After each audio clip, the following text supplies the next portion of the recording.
अस्सलाम वालेकुम students, my name is Mohammad Abdullah Arshad और आज हम चैप्टर नंबर 5 का most important long question study करने जा रहे हैं जी। That is motion of artificial satellites.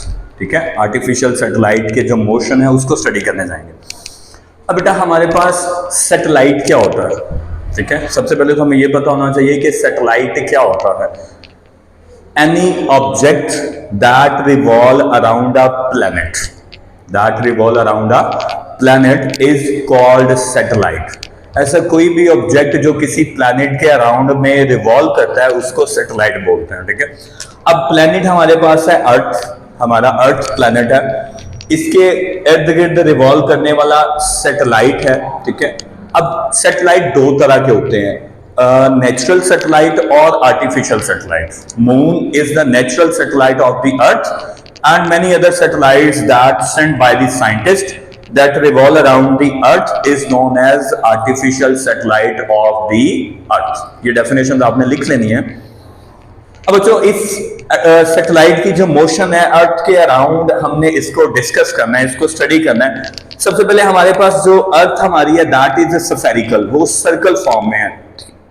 अब सर्कल फॉर्म में अगर किसी ऑब्जेक्ट ने रिवॉल्व करना है तो उस ऑब्जेक्ट का जो पाथ होगा वो भी सर्कुलर होगा। सर्कल में जब भी कोई ऑब्जेक्ट मूव करता है तो उसको मूव करने के लिए एक फोर्स रिक्वायर्ड होती है और वो स्पेशल फोर्स को सेंट्रीपिटल फोर्स कहा जाता है। उस स्पेशल फोर्स को सेंट्रीपिटल फोर्स कहा जाता है। क्या कहा जाता है बेटा? सेंट्रीपिटल फोर्स, जो किसी भी ऑब्जेक्ट को सर्कुलर पाथ में क्या करती है? रिवॉल्व करवाने में मदद देती है। ठीक है, अब बेटा अ सैटेलाइट डेफिनेशन से स्टार्ट करते हैं जी। A satellite requires centripetal force that keeps it to move around the earth. किसी भी ऑब्जेक्ट को सर्कुलर पाथ में या अर्थ के अराउंड में रिवॉल्व करने के लिए जो फोर्स चाहिए है उस फोर्स को क्या बोलते हैं? सेंट्रीपिटल फोर्स बोलते हैं। सेंट्रीपिटल फोर्स क्यों बोलते हैं? क्योंकि ये सर्कुलर पाथ में रिवॉल्व करवा रही है जी। Next, the gravitational force. अब इस सैटेलाइट को जो अर्थ के अराउंड में रिवॉल्व कर रही है, इस सैटेलाइट को ये सेंट्रीपिटल फोर्स मिलती कहां से है? तो बेटा the gravitational force of attraction. अब force of attraction between the satellite first object and the earth second object provided the necessary centripetal force. अगर मैं आपको न्यूटन का लॉ ऑफ ग्रेविटेशन रिवाइज करवाऊं तो उसमें न्यूटन ने यही कहा था कि यूनिवर्स में कोई भी दो ऑब्जेक्ट्स हैं, कोई भी दो ऑब्जेक्ट्स, उन दो ऑब्जेक्ट्स के दरमियान फोर्स ऑफ अट्रैक्शन होगी। उन दो ऑब्जेक्ट्स के दरमियान क्या होगी? Force of attraction. यहां पर दो ऑब्जेक्ट्स कौन से हैं? यहां पर दो ऑब्जेक्ट्स, एक हमारा अर्थ है और दूसरी हमारी सैटेलाइट है। अर्थ और सैटेलाइट, इन दोनों के दरमियान जो फोर्स ऑफ अट्रैक्शन होगी वही, उस फोर्स को हम क्या बोलेंगे? Centripetal force. उस फोर्स को क्या बोलेंगे बच्चों? सेंट्रीपिटल फोर्स बोलेंगे। ठीक है, अब डायग्राम को थोड़ा सा मैं आपको समझा दूं। अब बच्चे हमारे पास अर्थ के सेंटर से अर्थ की बाउंड्री तक का जो डिस्टेंस है that is radius of the earth. Radius of earth, ये अर्थ का रेडियस है।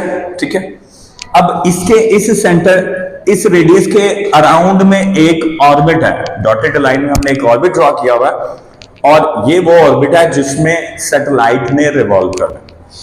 ओके, ये हमारे पास एक सैटेलाइट है। अब ऑर्बिट और अर्थ के दरमियान का जो डिस्टेंस है वो है हाइट, वो है हमारे पास हाइट। और इस ऑर्बिट के अर्थ के सेंटर से जो डिस्टेंस है दैट इज ऑर्बिटल रेडियस, वो इस ऑर्बिटल का रेडियस है, इस ऑर्बिट का रेडियस है। क्लियर जी बच्चों? डेरिवेशन, तो इस सैटेलाइट को कौन सी फोर्स चाहिए अर्थ के अराउंड में रिवॉल्व करने के लिए? That necessary force is centripetal force, mv² over r। VORO, O for orbital, orbital velocity, orbital radius. ठीक है, orbital radius. The force is provided by the earth is equals to its weight of satellite। अब जो force हमारे पास है वो कितनी होगी, जितना इस सैटेलाइट का वेट होगा। So force is equals to W and W is equals to M G. यहां पर जी हम यूज करेंगे, दैट इज जी एच, क्योंकि बॉडी जो है वो हमारे पास अर्थ की सरफेस पर नहीं पड़ी बल्कि कुछ डिस्टेंस पर पड़ी है, कुछ हाइट पर पड़ी है। दैट इज वाई हम जी की जगह यूज करेंगे जी एच। तो बेटा अब हमारे पास F is equals to m v square over r naught, और F की वैल्यू हमारे पास m g h is equals to m v naught square over r naught. ये मैथ से कैंसिल हो जाएगा, बाकी हमारे पास आर नॉट इधर डिवाइड है, इधर जाके मल्टीप्लाई हो जाएगा। G h into r naught equals to v square, rearrange करेंगे, v square is equals to ji H R not. बच्चे हमने तो फाइंड करनी है वेलोसिटी ऑफ द सैटेलाइट, वो वाली वेलोसिटी जिससे वो अर्थ के अराउंड में क्या कर रहा है, रिवॉल्व कर रहा है। Motion of artificial satellite, motion find करनी है, स्पीड वेलोसिटी उसकी कैलकुलेट करनी है। सो यहां पर वी नॉट स्क्वायर और वी नॉट स्क्वायर है, स्क्वायर को खत्म करने के लिए हम दोनों तरफ स्क्वायर रूट लेंगे, स्क्वायर रूट लेने से ये कैंसिल और ये बचेगा g h into r naught. जी बेटा नेक्स्ट साइड। ओके हमारे पास जो आर नॉट है, आर नॉट हमारे पास है आर प्लस एच। क्यों, इधर डायग्राम को देखें, अर्थ के सेंटर से लेकर अर्थ की सरफेस तक का डिस्टेंस हमारे पास आर है। ये क्या है, आर कैपिटल आर, ठीक है, और इसकी अर्थ की सरफेस से लेकर ये जो डिस्टेंस है ये हमारे पास है एच, हाइट, ठीक है। तो दोनों को क्या करेंगे, प्लस करेंगे, तो r is equal to r plus h आ जाएगा।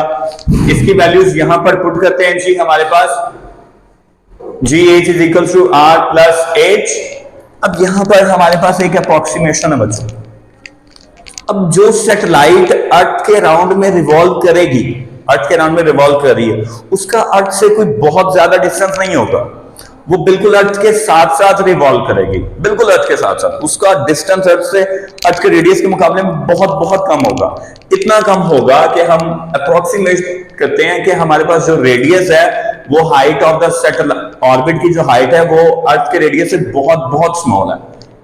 इतना स्मॉल है कि हम r प्लस एच को r ही बोलेंगे, ठीक है, r प्लस एच को r ही बोलेंगे। मैं रिपीट कर दूं, a satellite revolving close to the earth such that, satellite जो है वो अर्थ के इतना क्लोज है, इतना क्लोज है, इतना क्लोज है कि उसका डिस्टेंस बहुत माइनर है। अर्थ का जो रेडियस है वो तो बहुत ज्यादा है, 6.4 रेज़ टू पावर 6 मीटर्स, और वो हाइट, वो ऑर्बिट की जो हाइट है, जो उसका डिस्टेंस है वो बहुत कम है।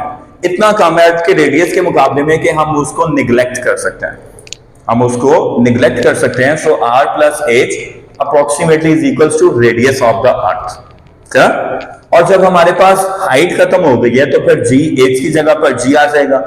इन वैल्यूज को इस इक्वेशन में पुट कर देते हैं, हमारे पास आ जाएगा v naught is equals to g into r. Value put करते हैं बेटा, हमारे पास जो वैल्यू है that is equals to v naught equals g की वैल्यू है 10 मल्टीप्लाई रेडियस, रेडियस की वैल्यू हमारे पास 6.4 raise to power 10 power 6 whole square root. इसको कैलकुलेट करेंगे तो हमारे पास वैल्यू आ जाएगी 8 किलोमीटर पर सेकंड, और अगर किलोमीटर पर आवर में लेके जाना है तो 29,000 किलोमीटर पर आवर। किसी भी ऑर्बिट में जो सैटेलाइट ने रिवॉल्व करना है उसकी स्पीड हमारे पास, कौन सी satellite, close to the earth, very close to the earth, उसकी स्पीड हमारे पास होगी 8 किलोमीटर पर सेकंड। क्लियर, ठीक है बेटा, ओके, थैंक यू, अल्लाह हाफिज़।